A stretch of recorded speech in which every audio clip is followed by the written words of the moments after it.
Hey guys, this is Anthony Morganti from AnthonyMorganti.com, and this is part 4 of my video series, Learn Adobe Photoshop Elements 11. And today we're in the expert mode of Elements 11, and we're going to go over some of the tools that are available in the expert mode. Before we do that though, if you guys could do me a favor and subscribe to the videos, comment, share, and like the videos, I'd really appreciate it. Okay. On the left-hand side is the tool palette, and it's divided up into 5 sections. As you can see, it's View, Select, Enhance, Draw, and Modify. In this video, I'm going to go over the View and Select tools. In future videos, I'll go over the rest. I'm dividing it up because it would be a very, very long video if I went over every tool in one video. The first tool is the Zoom tool, and it's a shortcut key by hitting the Z key. The Zoom tool does exactly what it implies. Is when you have a photograph such as this and you want to zoom in, you just click on your mouse and you zoom in. If you want to zoom back out, there's a couple options. You could just go over here. This is called the tools option bar down here, and this will change for whatever tool you have selected. There'll be different changes you could do to the tool. Now if you want to zoom out, you could just click this button here to zoom out, and now you see the little magnifying glass has a minus in it, so I could click and zoom out. Now a faster way than that is if you're zoomed in, let's say, and you want to zoom out, is you hold the Alt key on a PC, the Option key on a Mac, and just push it in, and you see how this will temporarily switch to the minus, and you could zoom out. So it's real fast. You could zoom in, hold the Alt or Option key down, and you could zoom back out. Some other shortcuts you could learn real quick is if you hit the Command or Control key and hit 0, it'll fit the photograph to screen. There's also an option right here where you could click that. Fill screen will fill the screen with the entire photograph. So if you want to go to fit screen, you go over here. One-to-one, if you look over here, we're at 17.71% right now. One-to-one is 100%. When you click that, it zooms in. See, it's 100% now.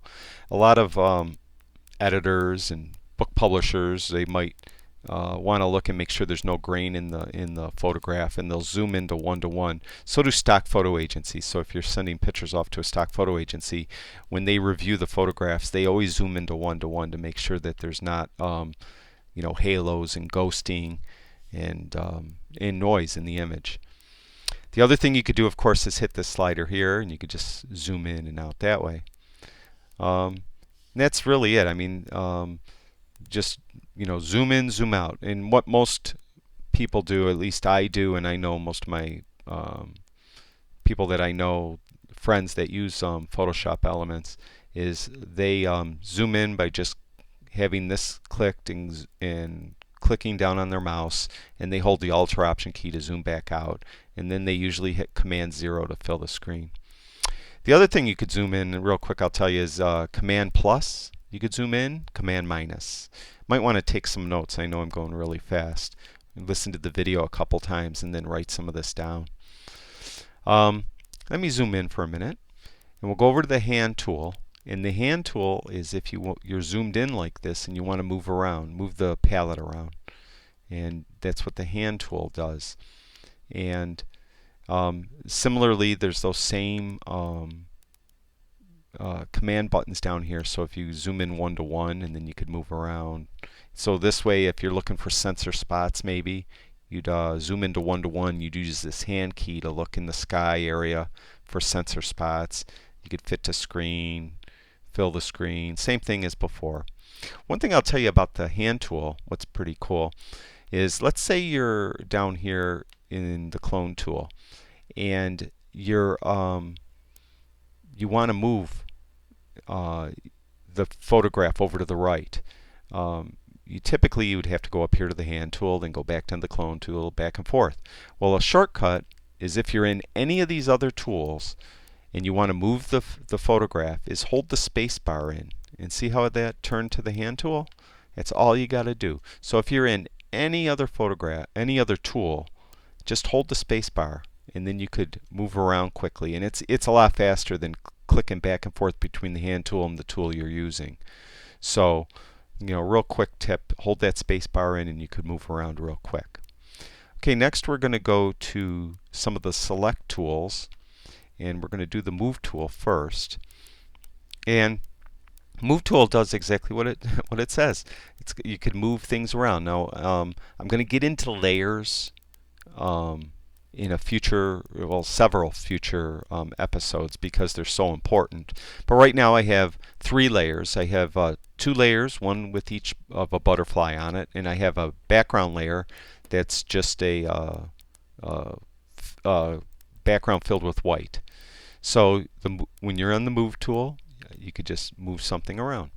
And I want to move this one around. I could click on that and move that one around. I want to switch them from side to side. I could do that.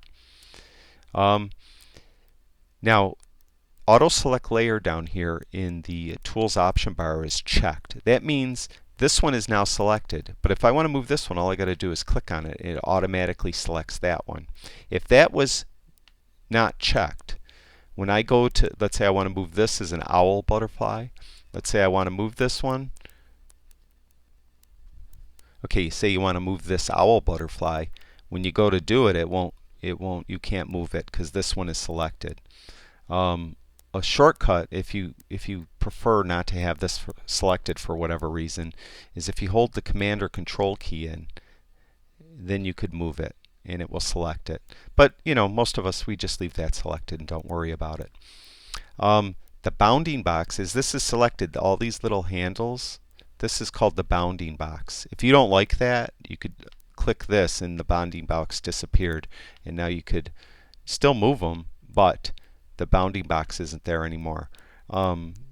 Usually I keep that selected. I like to know which layer I have selected that I'm moving around.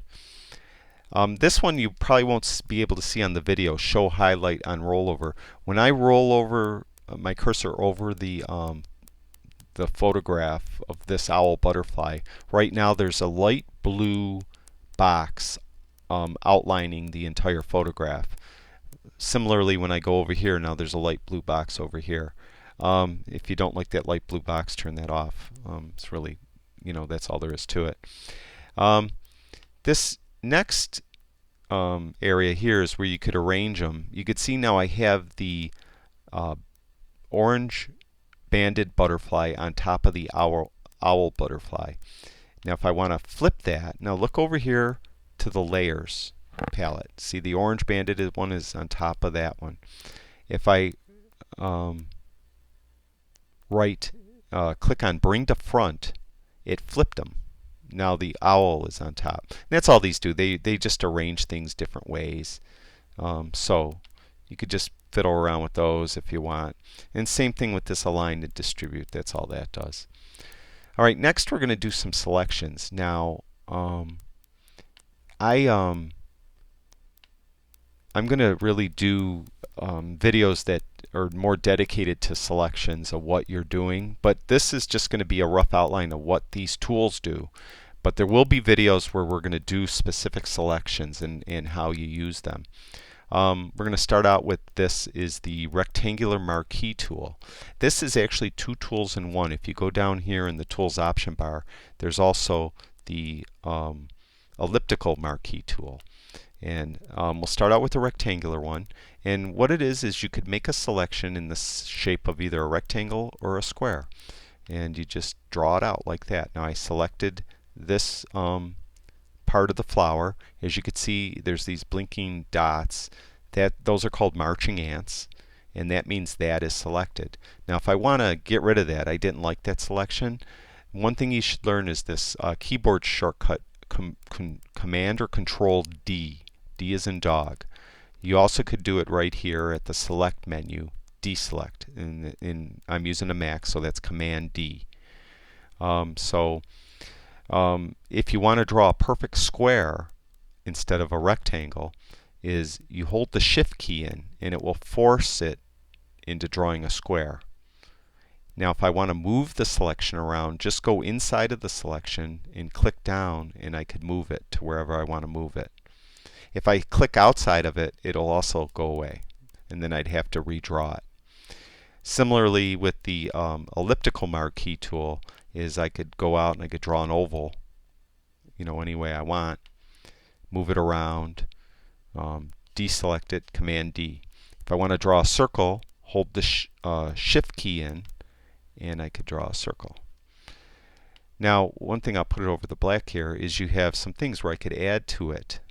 So I have this one drawn. I'm going to draw another one. So I'm going to just hold the Shift key in. So I'm going to draw in a perfect circle, and I'm going to draw one right there. And now it added to it. See? And I could add another one, let's say, right over here. I'm going to add a little one. There. And I'm going to move it on top. Oops, I've drawn another one. See, I'm in add mode. Now, this is in subtract mode. So let's say I want to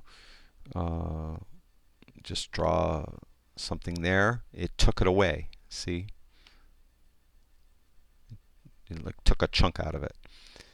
This one is kind of cool. This will only where they intersect will stay. Now watch. See, all that wasn't intersected is gone. So where it overlapped. And feathering and refine edge, when I do actual selections in a future episode, we're going to go over that because those are advanced techniques to get a really nice selection. But we'll do that just like not right now because I'm just giving you an overview of these tools. The magnetic lasso tool is actually 3 tools in one. The first tool is the lasso tool, as you look down here in the tools option bar. The second one is the magnetic lasso tool, and the third one is the polygonal lasso tool. Now, the lasso tool is if you have a real steady hand and you wanted to outline this flower, let's say, you would just click down and you would try to draw the outline. Now, I'm not going to have a steady hand. So you just come to the end and let go, and then it will have the marching ants, and that's your selection. Command D will get rid of it. Now that's not used a lot. We use, most of us use the magnetic lasso tool. And what that is it will stick to where you want it drawn. So what I do now is I click once. Okay, now I let go of the left key of the mouse. Now I draw, and see how it's like sticking? Now I went way up, so it didn't. But that's a mistake. That's okay. So we're going to go around and around. See how it's like sticking pretty nicely to where I want it. And it uses contrast and color to get, to try to do the selection best it can. Now we'll come out here. I'm just going to go way around to get it done here. Okay, now when you come to the end, you could just go on top and you might not be able to see it, a little circle formed, and I just click the key again, the mouse key again. Now I have a selection. Now see, there's a mistake here. So I could come down here and I could add or I could subtract. Now I want to subtract from the selection. So I could go down here and I could go around, make clicks, and it takes some work, but you do it and then it will subtract from the selection. Right now I'm making a mess, but that is the magnetic lasso tool. To tell you the truth, I don't use it much because I'm actually horrible at it. Some people are very good at it, but there's other tools you'll see in a minute in Elements that are a lot more powerful that I use. This is the polygonal lasso tool. Now the other one we drew circles and we drew perfect squares and rectangles. This one you could draw whatever you want. You just keep clicking. Wherever you click, you're laying down an anchor point, and then when you get to the beginning again, you just hit enter, and that's your selection. Maybe you're going to just select an area and you want to do it real quick. That's what you would use, is the polygonal lasso tool. And similarly to the other tools, you could, to the marquee tool and the rectangle tools, you could add to the selection and subtract from the selection. The real powerful selection tool, though, is the quick selection tool, which is this icon right here. And what we do here, now let's say I want to select the background, and it uses color and contrast to do the selection. And what you would do is you would just kind of draw, and you see how it kind of latches right to the edge of that flower? And look how quick I did that. I selected that entire background, and now the flower is perfectly around the edges. Now, I showed you Command D a minute ago to deselect. Another thing that we use a lot is we inverse the selection. I have the background selected, but what if I want that flower selected? Well, Command I will inverse the selection. Now the flower is selected, not the background. So I'm going to hit Command D to get out of there. And that is how powerful the quick selection tool is. Now you can see why I'm no good at the magnetic lasso and all that other stuff, because I never use it. This next tool is the selection brush, and I never use this one either. This, one thing I should add, let's get back to the quick selection tool for a minute. The brush size, as you can see, it's not that big. You could hit the command, or you could hit the left bracket key will make it smaller, and the right bracket key will make it bigger. If you're familiar with all Adobe products like Lightroom and the full-fledged Photoshop, that's the exact same keystroke. So the left bracket key smaller, right bracket key bigger. You also could use this slider here to make it bigger and smaller.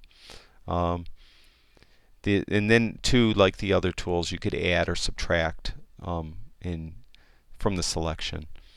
Again, the refine edge, and that we're going to get to that when I actually do some selections and show you how you would maybe select a model out of a scene and put her in a different scene. And we're going to do that in future episodes of this. But right now, it's a little bit too advanced. So we'll get to that though in a little bit. All right, the other tool I started to jump into is the selection brush tool, and this one I never use. And this is the same way. You could make the brush bigger with the right bracket key. And what this does is you're brushing in a selection, but it doesn't use anything like the any of the other tools. It doesn't know. It's only going to go select where you brush. So if I brush over that flower, it's selected. Excuse me, I'm losing my voice. But as you can see, that's why I would never use that tool. But maybe there's a use where you would use it. The next one I don't use too much is the magic wand.